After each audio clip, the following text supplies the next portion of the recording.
Good morning, brothers and sisters. Aren't you glad that this is the time that we can praise the Lord, we can glorify His name together? Sabi nga, in all circumstances, di ba? Tayo bilang mananampalataya, hindi natin dapat binibigyan ng magnification, yung para bang may lente. Tinitignan natin yung isang maliit na bagay, pinalalaki natin yung circumstance. Ang hirap, hindi ata maganda araw ko ngayon. Hindi dapat ngayon. Because this is the day that the Lord has made. So, dapat maging joyful tayo parate.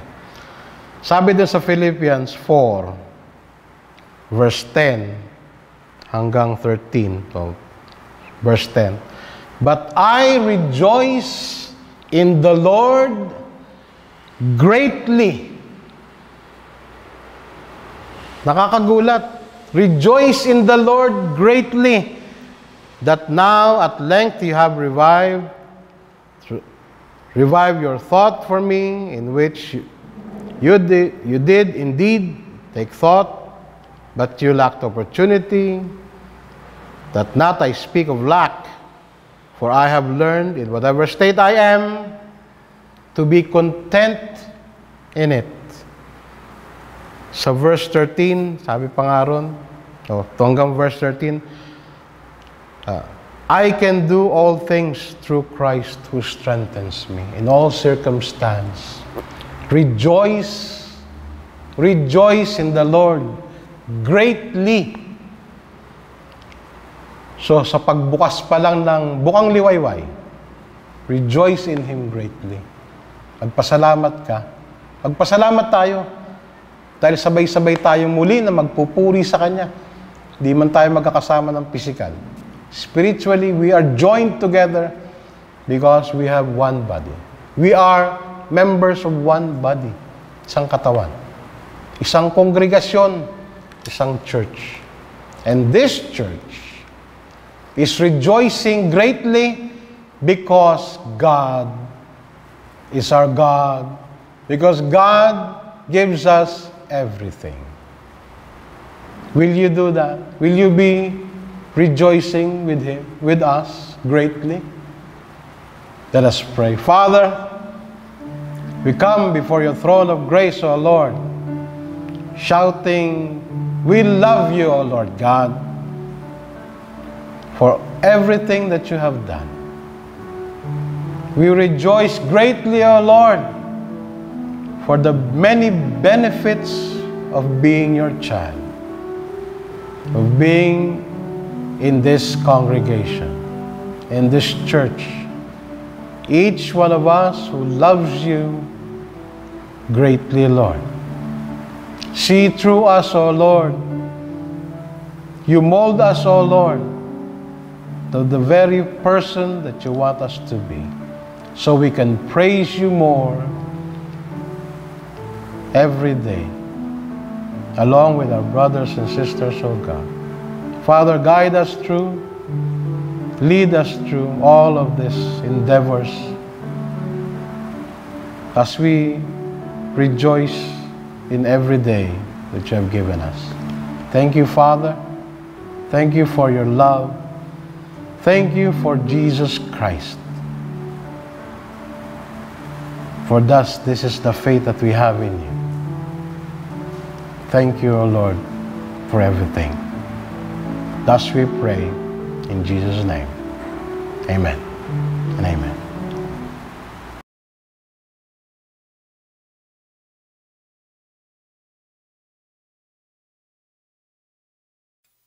Isang magandang umaga po sa atin lahat, mga kapatid. At ito na naman po tayo ay matatapos na po ang buwan ng June. At masasabi ko nga po na tunay na napakabuti na ang ating Diyos.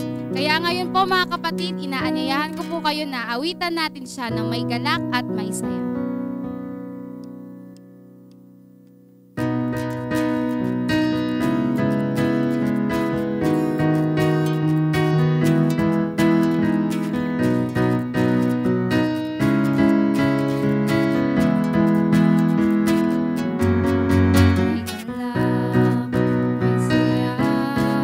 May tuwa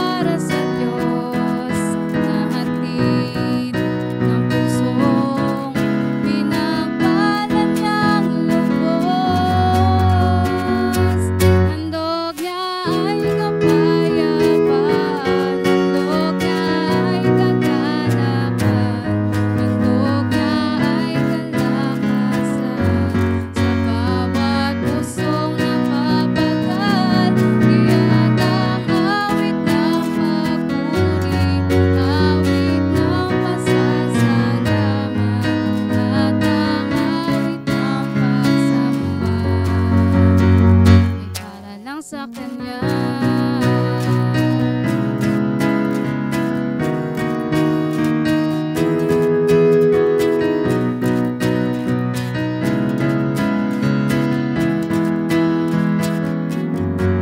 May galak, may saya, may tuwa sa piling ng Diyos, sapagkat hirap ng puso ay naglalaho. May awit, may sayaw, at papuri para sa Diyos, nahatid ng pusong pinagpala niyang lubos. Handog niya ay kapayapaan, handog niya ay kagalakan, handog niya ay kalakasan. Sa bawat pusong napapagal, iyan ang awit ng pagpuri, awit ng pasasalamat, at ang awit ng pagsamba ay para lang sa Kanya. Minsan pa, handog niya ay kapayapaan, handog niya ay kagalakan, handog niya ay kalakasan. Sa bawat pusong napapagal, iyan ang awit ng pagpuri, awit ng pasasalamat, at ang awit ng pagsamba ay para lang sa Kanya. Ay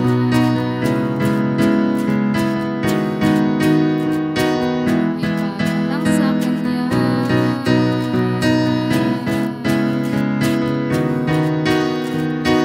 Ay para lang sa Kanya.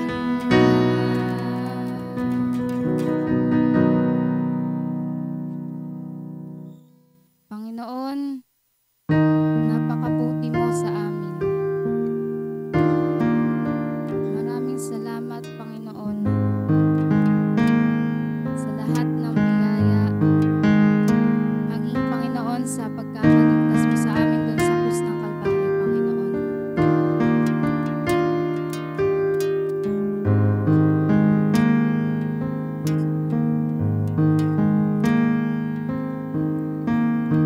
Habang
Magandang umaga po sa inyong lahat at mapagpalang araw po sa atin sa araw na to, sa ating pagsamba, sa ating pagkikinig sa mga salita ng ating Diyos sa pamagitan ng iyang lingkod. At manalangin muna tayo bago tayo pupunta sa ating mensahe.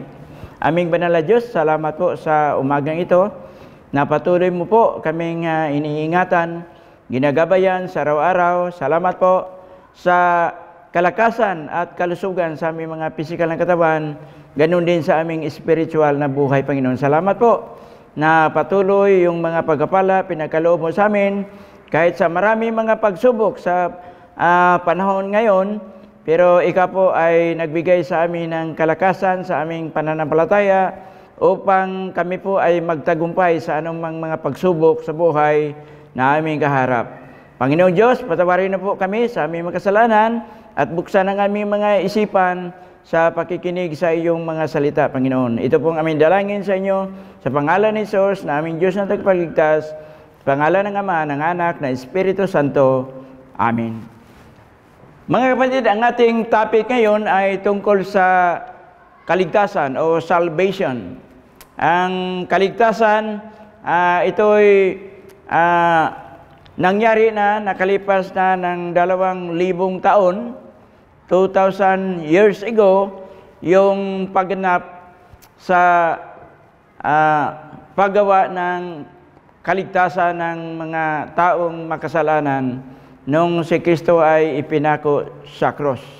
Mga kapatid, ang ating talakayin ngayon, yung plano ng Diyos sa kaligtasan. Hindi yung sa tao. Kasi yung kaligtasan, may part sa Diyos, may part din sa tao. Okay? So, ngayon ang ating talakayin yung part ng Diyos, yung plano ng Diyos sa kaligtasan para sa tao. Okay?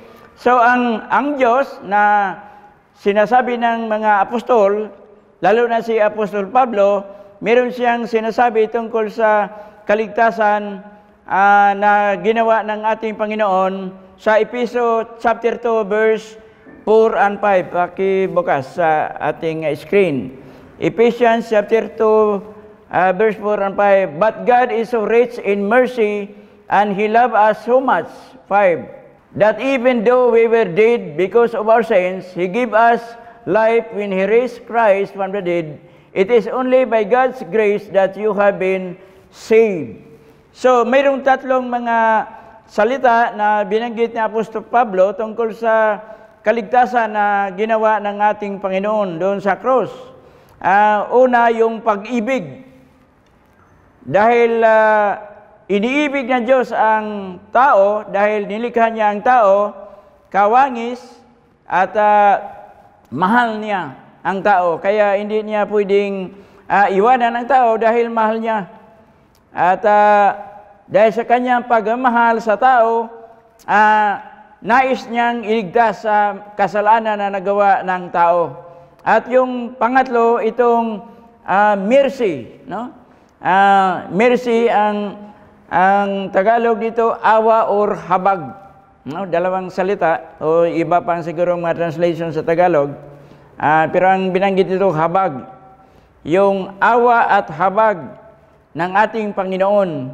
At yung pangatlo ay yung grace o kaloob ng Diyos na dito tayo ay naliligtas. Grace that you have been saved.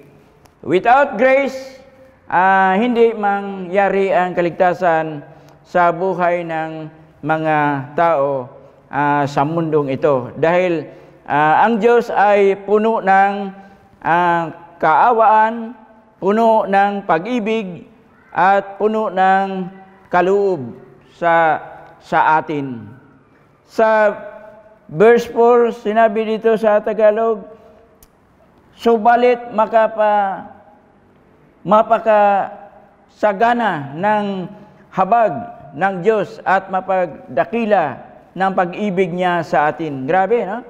So, ang habag ng Diyos sa atin, grabe. At mataas ang habag ng ating Diyos sa bawat isa sa atin. kahit tayo ay makasalanan.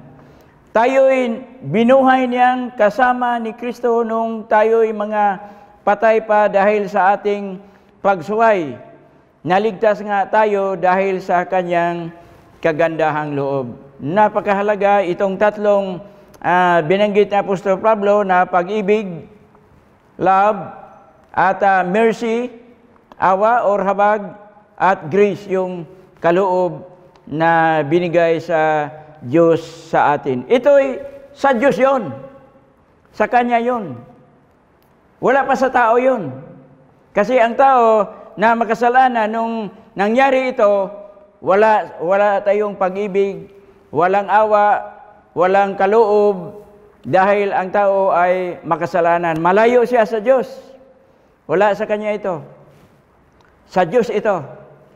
Kaya ginawa ng Diyos ito, yung Kanyang pagmamahal sa atin, at yung awa niya sa atin, at yung kaloob niya sa atin.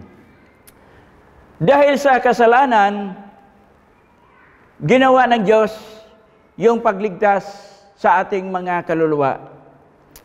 Dahil ang kasalanan, yun ang naging dahilan kung bakit tayo ay iligtas ng Diyos.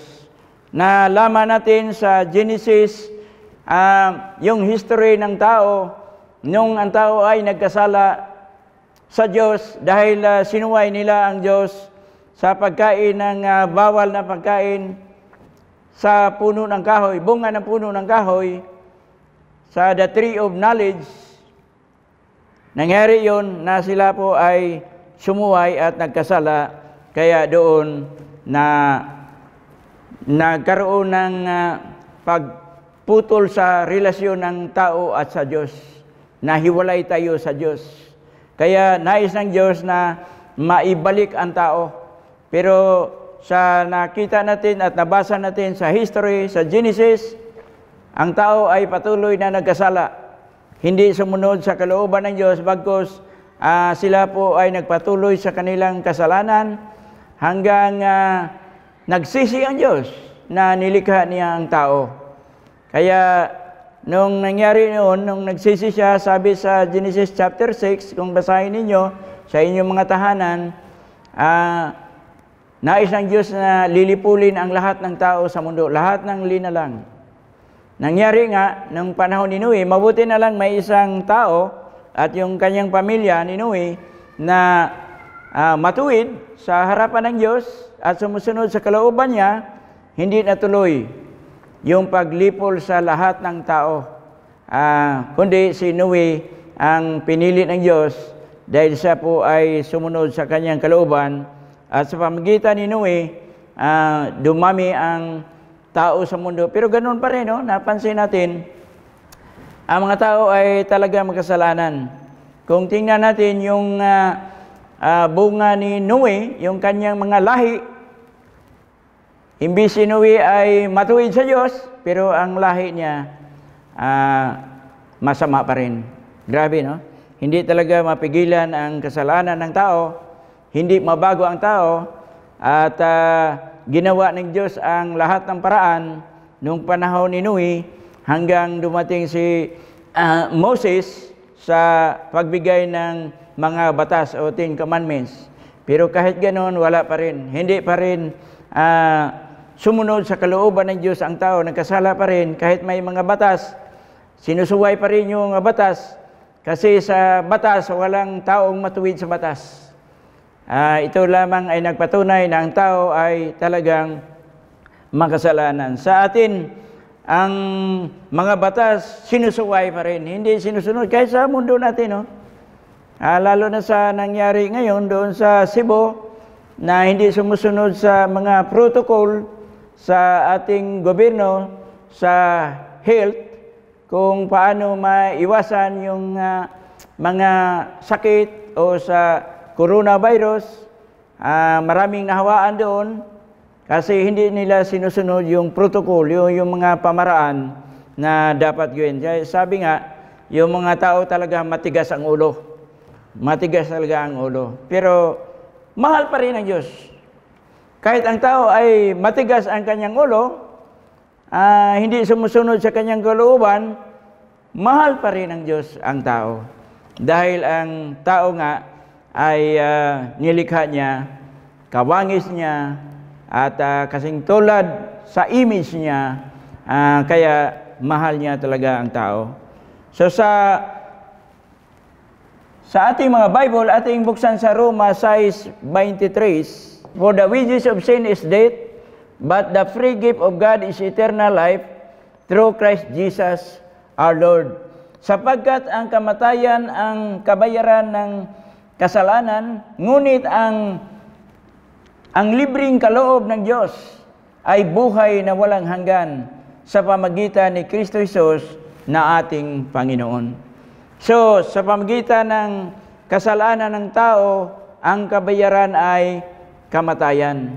Ito, ang tinutukoy ito ay spiritual death.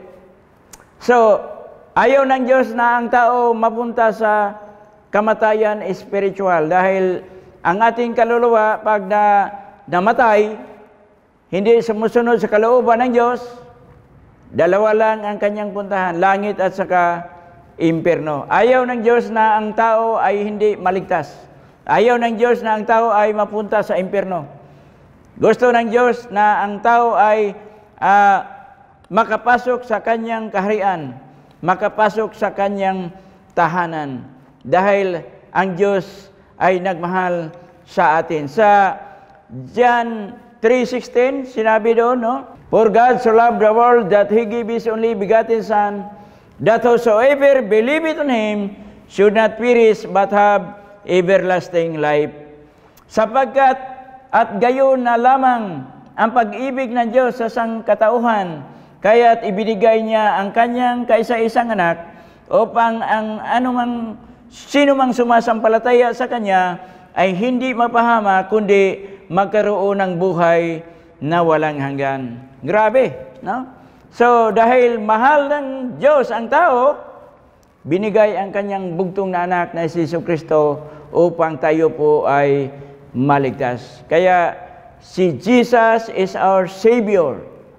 Siya lamang, walang iba. Pero marami pa tayong pag-aaralan doon dahil sa ngayon ng mga panahon, maraming mga katuruan sa Biblia na minsan hindi naunawaan, hindi na pag-aralang mabuti kung ano ba talaga ito mga katuruan ni Jesus Christ tungkol sa kaligtasan, mga kapatid. Kung tayo po ay ligtas, dahil niligtas tayo ng Panginoon, ito sa Diyos ito, ha. Wala pang par sa atin kasi plano pa ng Diyos yun. Pero ito nangyari na kasi nagawa niya yun. Tayo ay ligtas na. Tayo pa ay tawagin ng mga anak ng Diyos. Sa Roma 8, versikulo 15 hanggang 17, tingnan natin mga Bible. So you have not received a spirit that makes you fearful slaves. Instead, you received God's Spirit when He adopted you as His own children. Now we call Him Abba, Father. So kung tayo po ay tumanggap na sa Panginoon, ay ligtas na, tayo ay adopted Son of God. Tayo po ay tawagin mga anak ng Diyos. So napakabuti ang Diyos dahil kahit tayo ay makasalanan, tayo po ay ginawa niyang anak ng Diyos. Mga anak tayo. So napakahalaga sa buhay natin bilang tayo po ay mga anak ng Diyos. So sabi ng iba, paano tayo magkaroon ng magandang relasyon sa Diyos? Paano tayo maging anak? Maging anak tayo kung tayo po ay may pananampalataya sa Kanya at sumunod sa kalooban ng ating Diyos. Base sa Bible na ating nabasa. Ngunit ipinadama ng Diyos ang Kanyang pag-ibig sa atin nang mamatay si Kristo para sa atin nung tayo'y makasalanan pa. Kaya sa pamamagitan ng Kanyang dugo, tayo ngayon ay napawalang sala at tiyak na maligtas tayo sa puot ng Diyos. Kaya tayo po ay niligtas ng ating Panginoon at tayo po ay naging anak niya.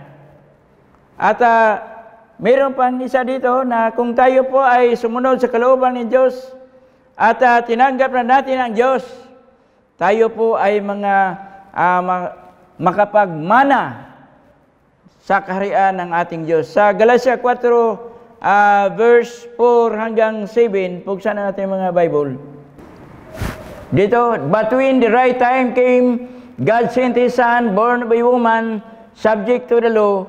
5. God sent Him to buy freedom for us who were slaves to the law, so that He could adopt us as His very own children. 6. And because we are His children, God has sent the Spirit of His Son into our hearts, prompting us to call out, Abba, Father. Last verse. Now you are no longer a slave, but God's own child. And since you are His child, God has made you His heir. So, tayo po ay tagapagmana dahil tayo po ay mga anak ng Diyos. Sabi ni Apostol Pablo, kung tayo po ay tapat sa ating Panginoon. So, hindi lamang tayo maging anak ng Diyos o adopted son of God, at hindi lang tayo makapagmana sa Diyos, kundi tayo po ay makapunta sa kaharian ng langit. Tayo po ay makapasok sa kaharian ng langit. Sabi ni Kristo sa Juan 10:28. In John chapter 10, verse 28. 10:28. I give them eternal life, and they will never perish. No one can snatch them away from me. So, tayo po ay binigyan ng buhay na walang hanggan, at yung buhay na to ay buhay na walang katapusan. And that life is in heaven. Binigyan ko sila ng buhay na walang hanggan. Kailan may hindi sila mapahamak at hindi sila maaagaw sa akin ninuman. So walang makaagaw na sino man, kahit ang dyablo hindi makaagaw sa atin dahil ang Diyos ay nasa atin. Siya ang nagbantay sa atin. Siya ang nagbigay ng Espiritu sa atin upang hindi tayo mapahamak sa anumang mga pagsubok sa buhay na to. Siya ang ating gabay sa araw-araw sa ating pamumuhay. At sa Revelation 2 verse 10, paano tayo manatili sa ating buhay bilang tayo po ay mga anak ng Diyos at tayo po ay makapagmana sa kaharian ng ating Panginoon. Sabi dito, be faithful. Don't be afraid of what you are about to suffer. The devil will throw some of you into prison to test you. You will suffer for 10 days, but if you remain faithful even when facing death, I will give you the crown of life. So, patuloy tayo sa paglilingkod, maging tapat, manatili sa ating pananampalataya, pagsunod sa kalooban ng Diyos, tayo'y bigyan ng crown of life. Bigyan tayo ng korona sa buhay. Yun ang pinagkaloob sa Diyos sa atin. Kaya dapat lang sa bawat isa sa atin ay maging tapat sa pagsunod sa kalooban ng ating Diyos. Sa huli sa Matthew 24:13, but the one who endures to the end will be saved. Sino yung manatili at tapat sa paglilingkod sa Diyos hanggang wakas? Sila po ay maliligtas. So, ang kaligtasan na sa atin kung tayo po ay manatili hanggang katapusan ng mundo. Dahil ito po ang kalooban ng Diyos na ang tao maligtas sa panahon ng kanyang kasalanan. Mga kapatid, yun ang plano ng Diyos. The plan of salvation. Sa Kanya yun. Para sa tao. Pero ngayon, ano bang gawin natin? Marami nga nagsabi na yung plano ng Diyos, tanggap na namin. Ako po ay nanampalataya. Okay na yun. Pananampalataya, okay na. Ligtas na kami. Hindi na kailangan na sundin pa yung ibang mga katuruan. Sundin pa namin kung ano pang gagawin na sinasabi sa Biblia, yung mga turo tungkol sa baptism, turo tungkol sa communion, mga turo tungkol sa iglesia. Hindi na kailangan kahit anong pangalan ng iglesia dahil tama na yung ginawa ng Diyos nung siya po ay pinako doon sa krus. Okay na ba yun? Sa tingin natin, okay ba yun? O di kung okay yun, di wow. Di ba? Pero hindi yun ang tinuturo sa Biblia, mga kapatid. So, mayroon tayong party na gagawin, mayroon tayong mga gagawin upang masunod natin ang kalooban ng Diyos sa part natin. So, mayroong mga bagay na ating pag-usapan sa sunod na message natin dahil ito'y napakahalaga na mga bagay na kailangan magawa natin. So, sa Biblia, hindi lamang pananampalataya, kundi may gawa. Kasi sa Bible, kahit ang diablo ay nanampalataya, kasi galing sila sa langit, nanginginig pa. Hindi lamang by faith alone, we are saved. Kundi mayroong gawa. Ano ba yung mga gawa? Yun ang ating message sa sunod na panahon na tayo po ay magsalita dito sa ating harapan. Nawa po, pagkaloob ng Diyos sa bawat isa sa atin, manatili tayong tapat sa Panginoon hanggang wakas at magkaroon tayo ng kaligtasan. Lalo na tayo mga Kristiyano na nakatanggap na sa Panginoon. Yung wala pa, yun ang ating subaybayan sa sunod na mga pagkataon sa ating mensahe. Tayo po ay manalangin. Aming banal na Diyos, salamat po sa umagang ito. Salamat sa iyong mga salita. Ang iyong plano sa kaligtasan sa bawat isa sa amin, Panginoon. Salamat po na nagawa mo 2,000 taon na nakalipas. Ang inyong mga anak na sumasampalataya sa inyo, sumusunod sa inyo, na pinagkaloob mo sa bawat isa sa amin ang iyong banal Espiritu upang masunod at magawa namin ang inyong kalooban. Hindi ang aming sarili, bagkus ikaw po ang masusunod, Panginoon. Dahil sinabi nyo, kung wala kayo, wala kaming magawa sa aming sarili kung wala ikaw, Panginoon. Gabayan na po ang bawat isa sa amin. Patuloy mong pagpalain, patuloy mong ingatan ang bawat isa sa amin, ang aming kalakasan, kalusugan, sa aming physical na katawan, ganun din sa spiritual naming kalakasan. Nawa po, patawarin na po kami sa aming makasalanan naming nagagawa, sa aming mga pag-iisip, sa aming mga salita, at sa aming mga kilos, Panginoon. Ito po ang aming dalangin sa inyo sa pangalan ni Jesus, na aming Diyos ang tagapagligtas, pangalan ng Ama, ng Anak, ng Espiritu Santo. Amen.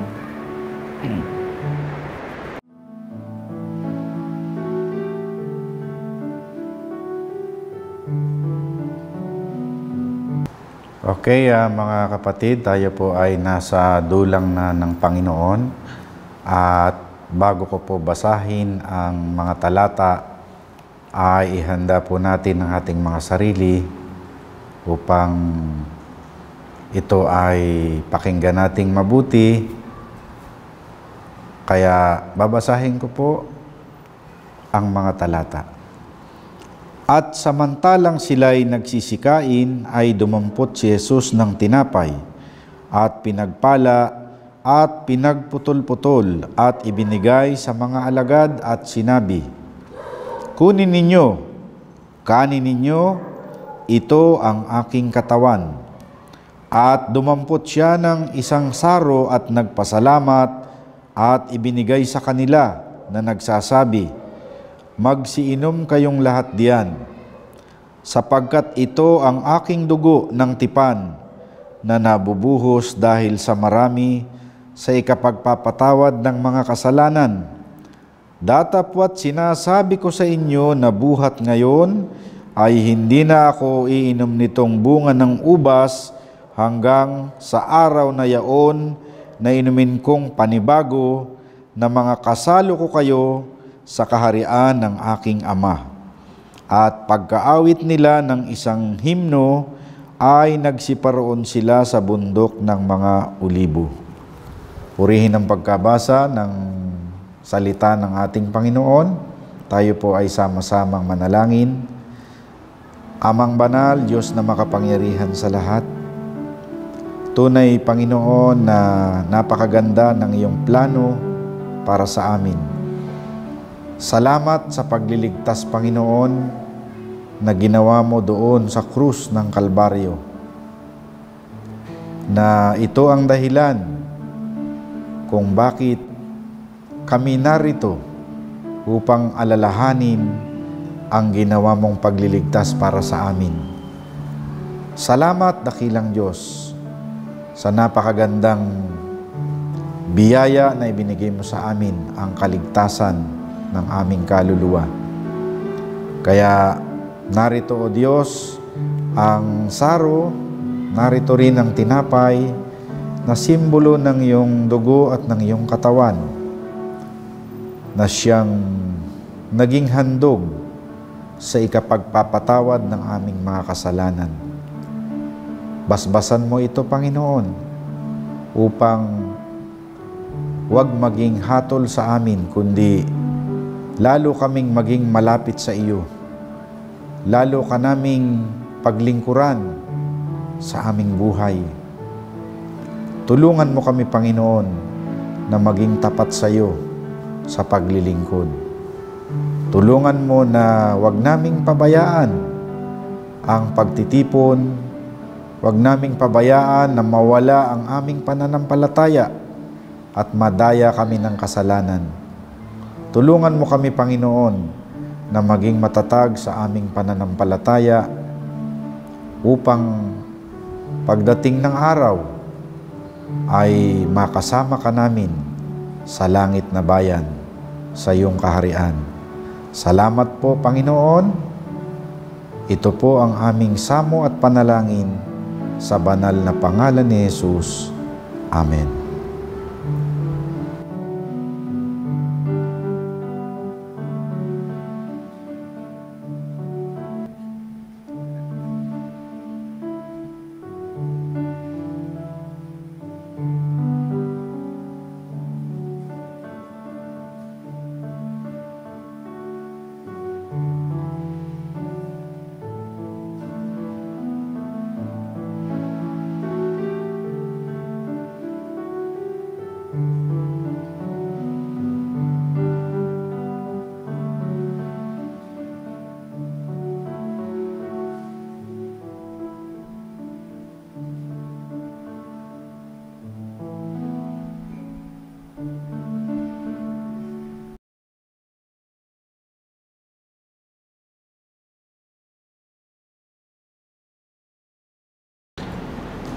Magandang umaga muli sa ating lahat, mga kapatid.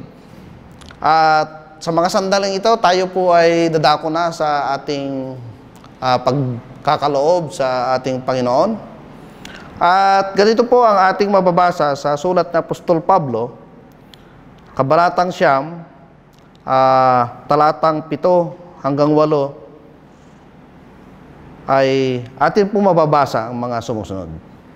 Magbigay ang bawat isa ayon sa ipinasya ng kanyang puso.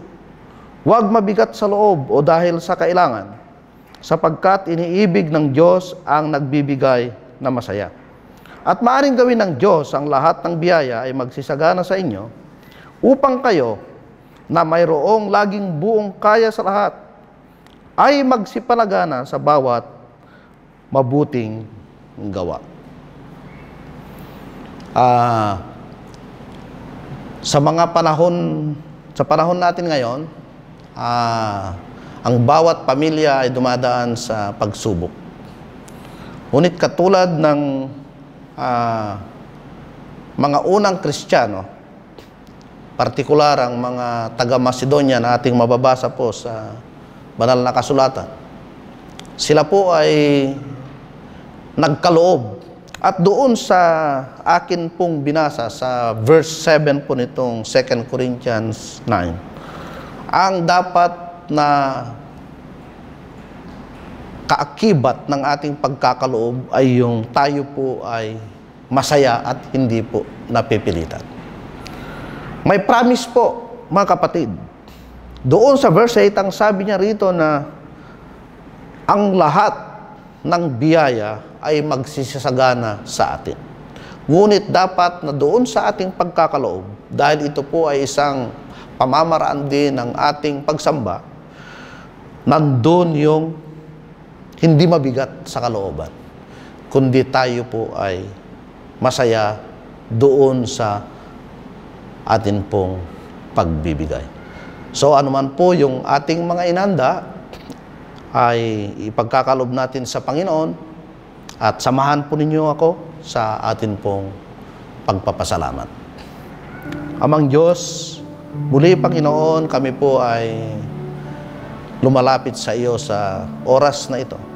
Nagpapasalamat po kami, Panginoon. Kayo ang nagkaloob sa amin ng kalakasan at ang pagkakataon sa umagang ito upang kami po ay makapagsama-sama sa mga bahay-bahay upang kayo po ay aming muling mapuri at masamba. Salamat, Panginoon, sa patuloy mong pagkakaloob ng lahat ng aming mga pangangailangan. At nandito ang handog ng bawat isa. Inyo pong tanggapin. Ito po ay inyong pagpalain at magamit ng inyong iglesia sa kanyang mga gawain, Panginoon. Hinihiling namin na patuloy niyong pagpalain ang lahat po ng aming mga pinagkakakitaan, maging ito man ay trabaho o kaya'y negosyo. Doon sa mga naghahanap po ng mapagkakakitaan, Panginoon, magbukas po kayo ng opportunity upang ang bawat isa sa amin ay matugunan ang pangangailangan ng aming mga pamilya. At ganun na rin, Panginoon, upang may magkaroon kami ng kakayahan sa pagkakaloob hindi lamang po sa iglesia, kundi doon sa mga iba pang nangangailangan. Kaya, Panginoon, nawa, hinihiling namin ang patuloy niyong pagkakaloob sa amin ng aming physical na kalakasan upang magampanan namin ang aming mga hanap buhay at ganoon na rin sa paglilingkod po sa inyo. At nawa, patuloy niyong ipagkakaloob, Panginoon, ang pangangailangan po ng bawat isa. Ito po ang aming dalangin sa ngalan ni Jesus. Amen. Mercy is falling, is falling, is falling. Mercy, it falls like a sweet spring rain. Mercy is falling all over me. Hail, I receive your mercy. Hail, I receive your grace.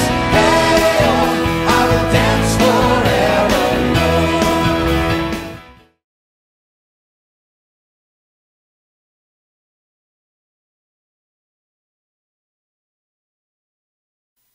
Para po sa ating pagtatapos, mga kapatid, muli po natin awitan ng Panginoon.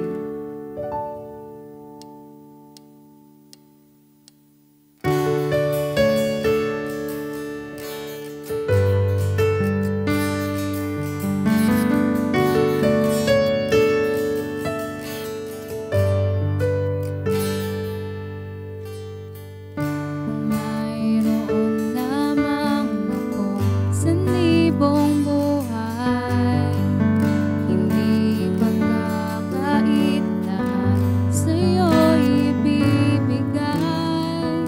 Ngayon naman sa'kin nag-iisang taglay, inalaan bawat saglit upang ibigin ka nang walang humpay.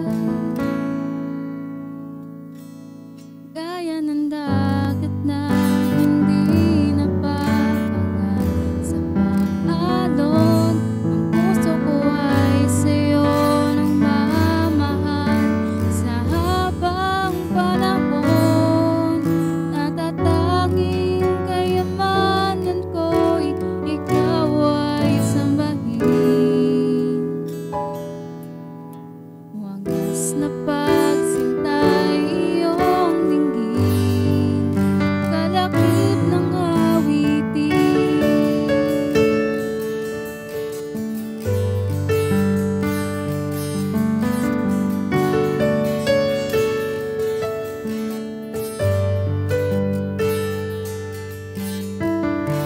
Mayroon lamang ako sa libong buhay, hindi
Sa atin pong pagtatapos, tayo po ay manalangin.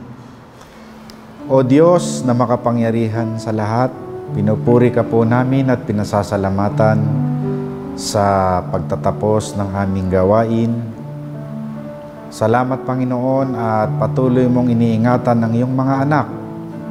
Patuloy mo kaming pinapatnubayan sa masamang panahon na nangyari sa aming buhay. Ama, dalangin po namin na maging normal na ang aming buhay, maibalik na sa dati ang aming pagsamba at paglilingkod sa iyo. Makita mo kami, Panginoon, na masayang naglilingkod sa iyo at patuloy naming ipinapangaral ang iyong mga salita. Kaya sa oras na ito, dakilang Diyos, kami po ay buong pusong nagpapasalamat sapagkat hindi mo kami pinabayaan sa gitna ng kalamidad na nangyari sa aming buhay. Salamat sa pag-iingat mo sa amin, sa loob at sa labas ng aming tahanan. Salamat sa mga taong ginagamit mo upang kami ay patuloy na makapamuhay ng matahimik, may pag-asa at nagtitiwala sa iyo. Maraming salamat, Panginoon, sa dakilang pag-ibig mo sa amin. Salamat sa iyo, O Diyos. Sa ating pagtatapos, tanggapin po natin ang banal na pagpapala. Ang mayamang pagpapala ng ating Diyos Ama na nasa langit, ang pag-ibig at pagliligtas ng ating Panginoong Hesukristo, ang patuloy na gabay at patnubay ng banal na Espiritu Santo ay sumaati nawang lagi mula ngayon at magpakailanman. Amen.